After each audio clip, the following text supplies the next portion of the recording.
Assalamualaikum warahmatullahi wabarakatuh. Halo teman-teman Gibbs Go On 2023. Apa kabar? Semoga selalu sehat dimanapun kalian berada, dan semangat belajar dan berprestasi ya.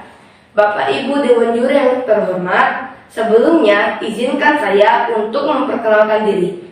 Nama saya Farhan Sehzat Adiatama, kelas 5A Ali bin Abi Thalib, SD Islam Darussalam, Palangkaraya, Kalimantan Tengah. Bapak Ibu Dewan Juri yang saya hormati, Ustadz-ustadzah yang saya muliakan, serta teman-teman yang berbahagia. Pada final Olimpiade IPA yang diselenggarakan oleh Gibbs Go On 2023 ini, saya memilih soal dengan kode SES01 sebagai berikut. Tito menemukan sejumlah padatan berwarna hitam. Di lain tempat, Rina menemukan sejumlah padatan berwarna merah. Mereka diberi tugas oleh profesor untuk menentukan dari kedua padatan tersebut manakah padatan yang memiliki kerapatan lebih besar. Sang profesor menyediakan beberapa alat, antara lain gelas berbentuk tabung, timbangan digital, dan gelas ukur. Sang profesor juga mengatakan bahwa secara matematis kerapatan dapat dituliskan sebagai berikut. Kerapatan sama dengan massa dibagi volume. Menjelaskan cara yang bisa dilakukan oleh Tito dan Rina agar dapat menyelesaikan tugas sang profesor dengan tepat. Nah teman-teman, berdasarkan soal tersebut, kita diminta untuk membantu Tito dan Rina menjelaskan alat apa saja yang digunakan dan urutan langkah-langkah yang harus dilakukan untuk menghitung kerapatan suatu padatan yang berwarna hitam dan padatan yang berwarna merah tersebut. Teman-teman, kerapatan benda bisa juga disebut densitas atau massa jenis yang disimbolkan dengan rho. Kerapatan merupakan pengukuran massa tiap satuan volume benda yang dirumuskan dengan rho sama dengan massa dibagi volume, yang mana massa adalah banyaknya kandungan materi yang terdapat pada suatu benda, sedangkan volume adalah ukuran jumlah ruang yang ditempati suatu benda. Dari sini, untuk mengukur kerapatan suatu benda, kita harus tahu besarnya massa dan volume benda tersebut. Sekarang, mari kita ukur kerapatan padatan yang berwarna hitam dan merah tersebut. Adapun alat dan bahan yang kita perlukan adalah timbangan digital, gelas ukur, air, padatan berwarna hitam. Di sini saya pakai arang, dan padatan berwarna merah. Di sini saya pakai krayon. Selanjutnya, langkah-langkah yang harus dilakukan untuk menghitung kerapatan padatan atau benda adalah yang pertama, mengukur massa benda. Untuk mengukur massa benda, kita bisa melakukannya dengan menimbang masing-masing padatan. Di sini yang harus kita perhatikan adalah benda yang akan kita timbang harus dalam keadaan kering. Kemudian langkah kedua adalah mengukur volume benda.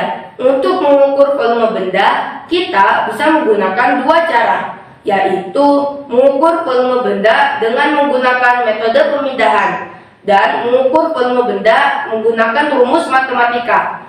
Metode pemindahan dilakukan dengan cara memasukkan benda yang akan diukur ke dalam gelas ukur yang berisi dengan air.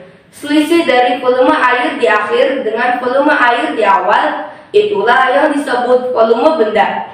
Biasanya cara ini digunakan untuk mengukur volume benda yang berbentuk apa saja, baik yang berbentuk biasa seperti balok dan kubus, maupun yang berbentuk tidak biasa seperti arang ini. Sedangkan mengukur volume dengan menggunakan rumus matematika biasanya digunakan untuk mengukur benda yang berbentuk biasa. Kemudian langkah ketiga adalah mencatat hasil pengukuran. Untuk memudahkan dalam pencatatan, saya buat tabel pengamatan sebagai berikut. Pada kolom pertama berisi nama ukuran, dan pada kolom kedua berisi nama benda, yaitu arang dan krayon. Pada kolom pertama, ukuran yang saya ukur yaitu massa dalam satuan gram, volume air awal dalam satuan mililiter, volume air akhir dalam satuan mililiter, volume padatan dalam satuan mililiter, kerapatan dalam satuan gram per cm kubik, dan keadaan benda. Langkah keempat yaitu menghitung kerapatan padatan yang berwarna hitam atau arang dan kerapatan padatan yang berwarna merah atau krayon dengan rumus Rho sama dengan massa dibagi volume. Kemudian langkah kelima yaitu membandingkan besarnya kerapatan. Langkah keenam membuat kesimpulan.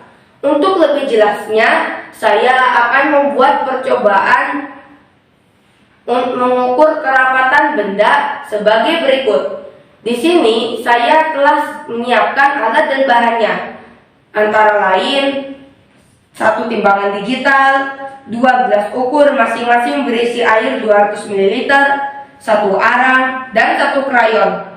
Kemudian, mari kita praktikkan langkah-langkah percobaan sebagai berikut. Langkah pertama, menimbang massa benda. Di sini massa arang sebesar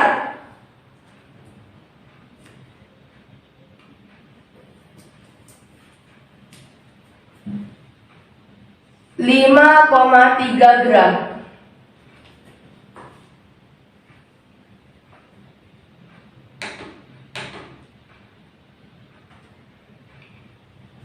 Sedangkan massa krayon sebesar 7,8 gram.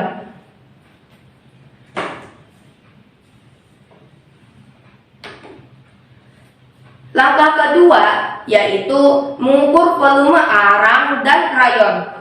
Untuk arang, volume air di awal adalah 200 ml. Kemudian, masukkan arang ke dalam gelas ukur perlahan-lahan supaya airnya tidak tumpah ya.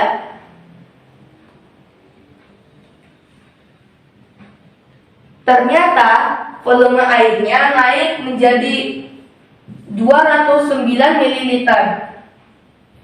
Jadi, volume arang adalah 209 ml dikurang 200 ml sama dengan 9 ml.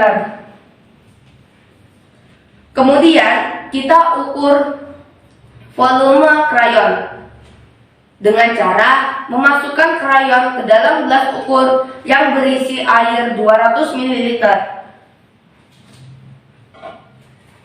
Di sini volume air naik menjadi 205 ml dan volume air di awal tadi adalah 200 ml. Jadi, untuk volume krayon adalah 205 ml dikurang 200 ml sama dengan 5 ml. Kemudian, langkah ketiga adalah menghitung kerapatan benda. Karena satuannya masih dalam mililiter, kita konversikan ke dalam cm kubik, yang mana 1 ml sama dengan 1 cm kubik. Jadi, untuk Rho arang sama dengan 0,5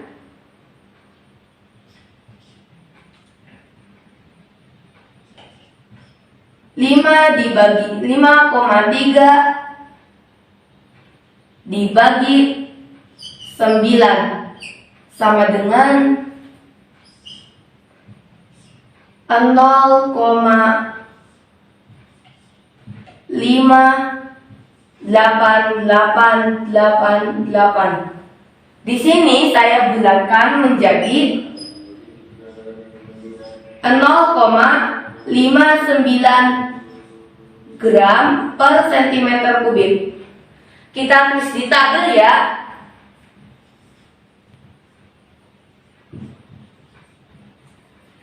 Kemudian untuk rho krayon adalah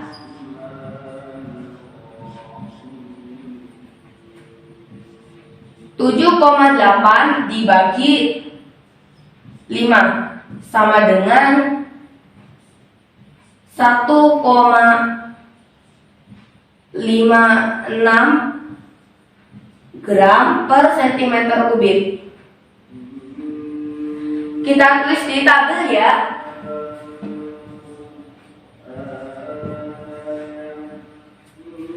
Kemudian kita lihat keadaan arang dan krayon. Ternyata keadaan arangnya mengapung.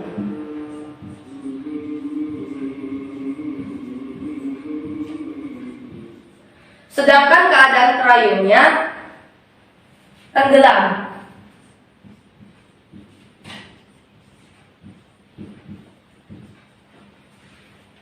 Kemudian langkah keempat adalah membandingkan besarnya kerapatan arang dengan kerapatan krayon.